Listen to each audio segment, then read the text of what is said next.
From Cheltenham and Gloucester Unitarians, this is After Church Coffee, Part 2, Why Worship?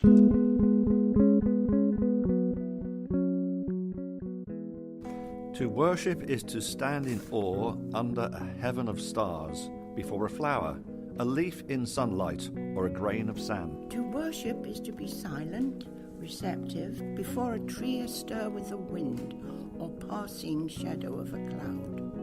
To worship is to work with dedication and with skill. It is to pause from work and listen to a strain of music.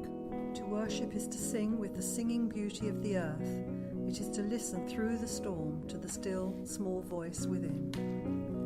Worship is loneliness seeking communion. It is a thirsty and crying out for rain. Worship is kindred fire within our hearts. It moves through deeds of kindness and through acts of love. Worship is the mystery within us, reaching out to the mystery beyond. It is an inarticulate silence, yearning to speak. It is the window of the moment, open to the sky of the eternal.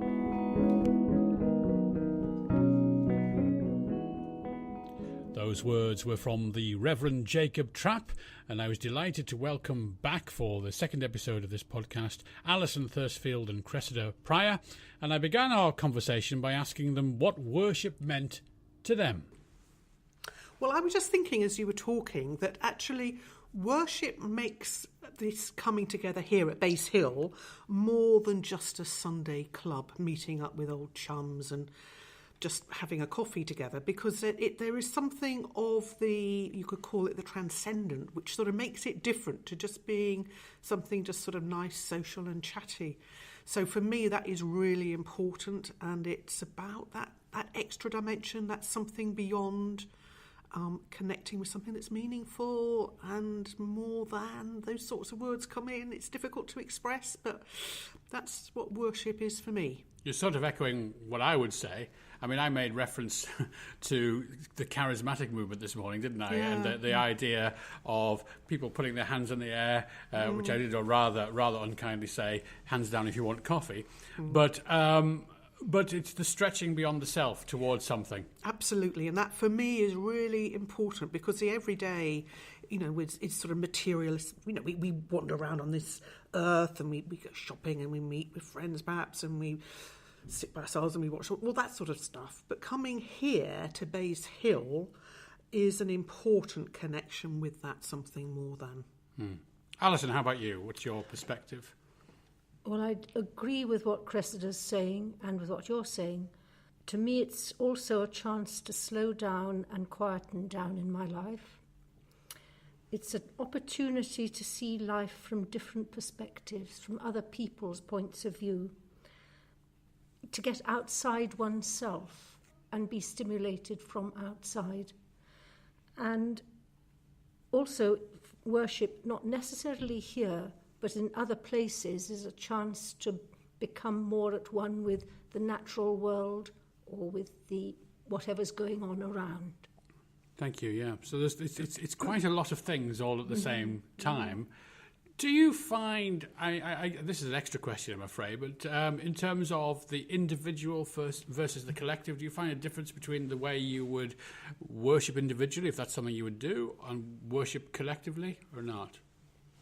Yes, well, I sometimes go and sit in a church by myself. At Hales is my particular favourite place. And there is something then about finding that still place, which is different. I think, for me, it's the collective coming together that has that extra element, and that is particularly special for me.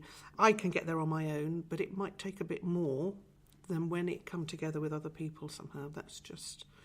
with the right mood and setting. And I think sometimes it's about having the time is difficult, isn't it? When I was in my 20s, I worked in the countryside, and I was magnificent at gate leaning. So many of my spiritual moments were leaning on gates on hillsides in the middle of the dale somewhere, and just taking it all in and being inspired and all of that. And sometimes I think of that Kevin, age 20-something, and thinking, he was onto something. Where's that gone? Yeah. And it is purely the busyness of life and the craziness that stops having the opportunities for space for that sort of thing.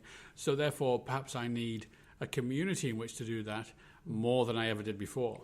yes, I think you'll come back to that. Let's Because hope. as a retired person, my individual worship is very often going for a walk across the fields or in the woodland or even doing a bit of gardening or something that is taking me out of myself in a way, but where I can also commune with whatever's around. It sounds funny thinking communing with nature, but I'm sure you know what I mean.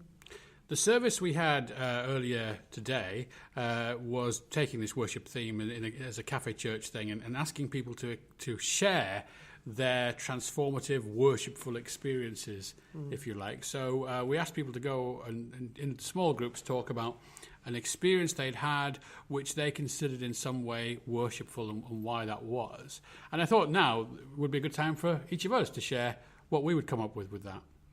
I think the most worshipful individual experiences I've had have literally been in the outdoors. I can remember one very moving sunrise service where we were literally on a hillside watching the sun come up. I can remember another experience sitting on a hilltop just gazing out at the view, and suddenly everything seemed to hit me about the wonder of the world and the beauty and everything. That to me was transformative in a way.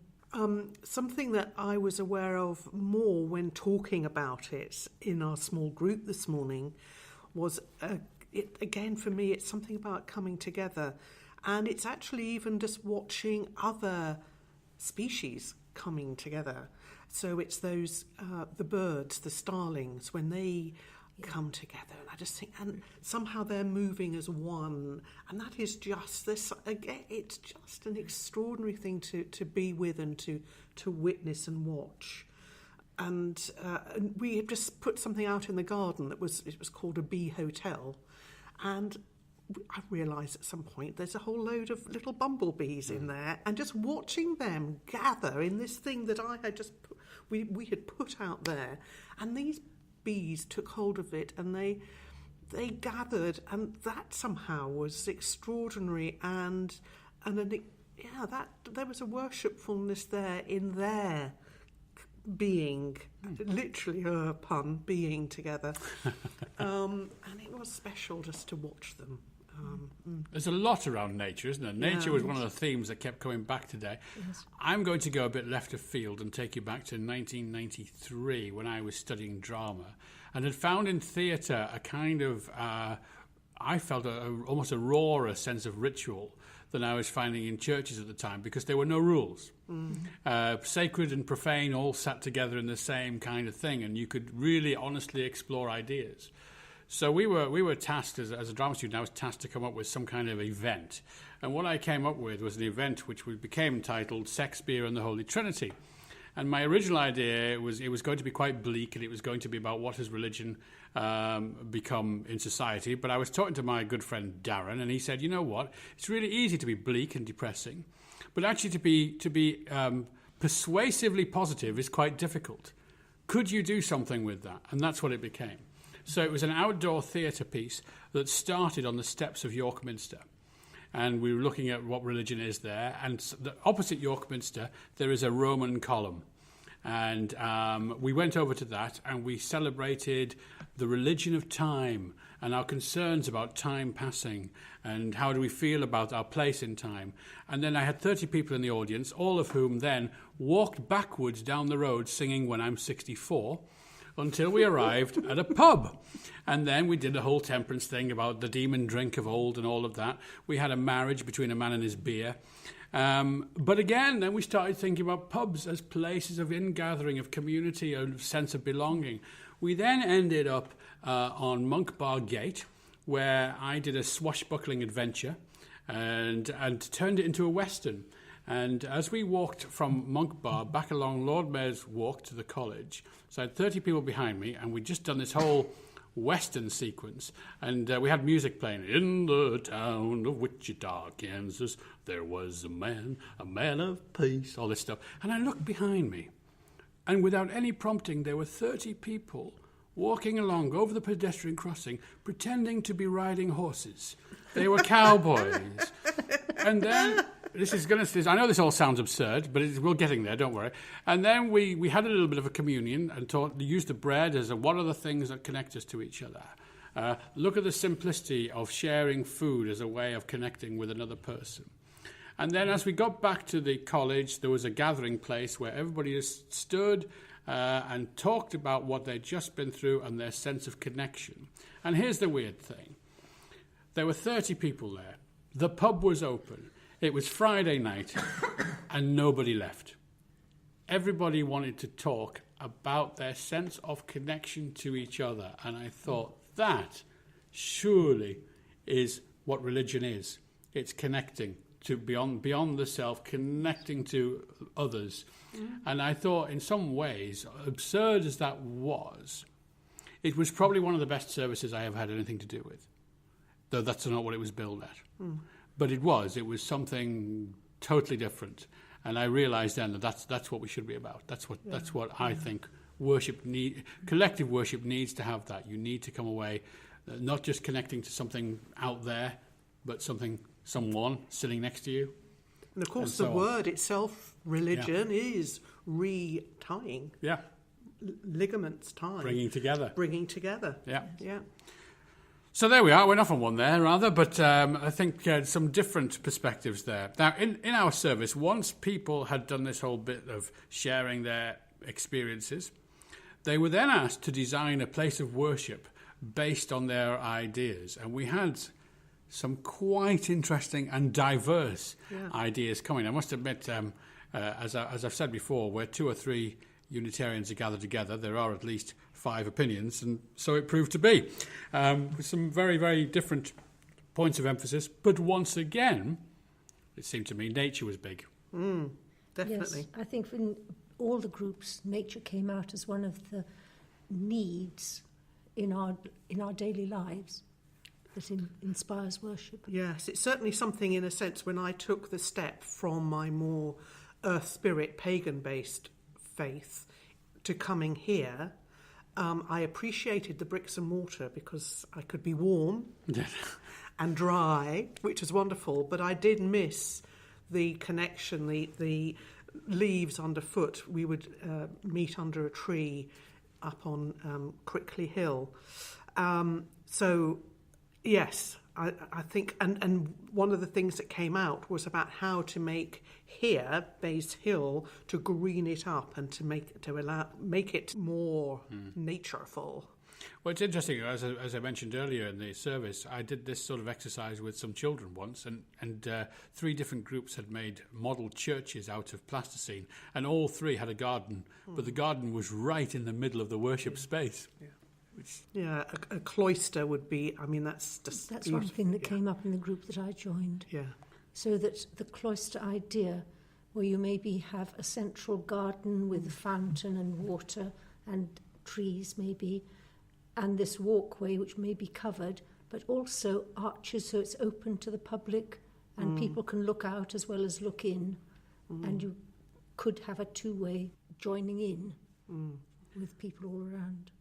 The one thing I thought was interesting in that discussion as well is this emphasis on clearing away mess and clutter. Yes. And people were talking about it as a practical thing at one level, but I wondered the extent to which that is what worship does. I think it's very important, and especially at the start of a period of worship, to allow time for people to arrive, both physically and mentally.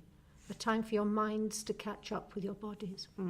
So today you had quite a long piece of music, but it did allowed me the chance to sort of work through all the sort of buzzy thoughts I had about whatever it was, having arrived here, and it did allow me to settle and to become more physically and mentally present, which was because I think it was quite a long bit of music. It was 5 minutes and 40 seconds. Whoa! Yeah. Yes. I actually find that people here are very good at that. I've noticed it a lot, where because I think worship in some ways is what you bring to it, isn't it, as well as what you get from it. Yes. And I do notice that people, in the way they reposition themselves when the music starts, they're preparing themselves. They're changing in some way in preparation for what follows. So I think actually we are generally here. The people are very open to that and very willing to commit to that.